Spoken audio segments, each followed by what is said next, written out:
donc la Grèce, encore la Grèce, et ce qu'il faut bien désormais appeler son tragique de répétition. La tragédie commence par le rituel de l'échéance d'une tranche de dette à rembourser, quelques dizaines de milliards d'euros, plus que quelques jours avant la faillite. Puis vient le rituel des exigences de l'Eurogroupe et maintenant du FMI pour avancer une nouvelle tranche. De la rigueur, encore de la rigueur, sinon rien. Puis c'est le rituel du Parlement grec qui vote sous la contrainte la nouvelle rigueur budgétaire en question. Et enfin, le rituel de la rue qui, rituellement, s'embrase. On dira peut-être qu'il y a plus tragique encore en ce moment même, ailleurs dans le monde. C'est vrai. Mais la Grèce, à cause de sa place dans l'histoire de la démocratie, a valeur de symbole dans l'Europe nouvelle en construction.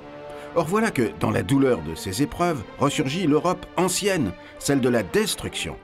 Devant l'intransigeance, entre autres, d'Angela Merkel et de ses nouveaux alliés du triple A, on ranime le souvenir de l'occupation de la Grèce. On évoque des dettes anciennes que l'Allemagne post-nazie devrait encore à la Grèce. Cette pente est évidemment dangereuse. L'Union européenne est précisément destinée à chasser ces remugles. Car sinon, c'est sans fin.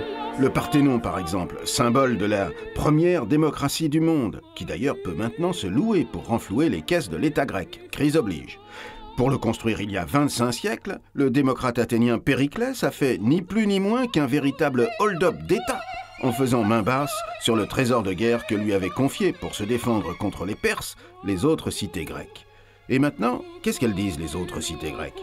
Rembourser?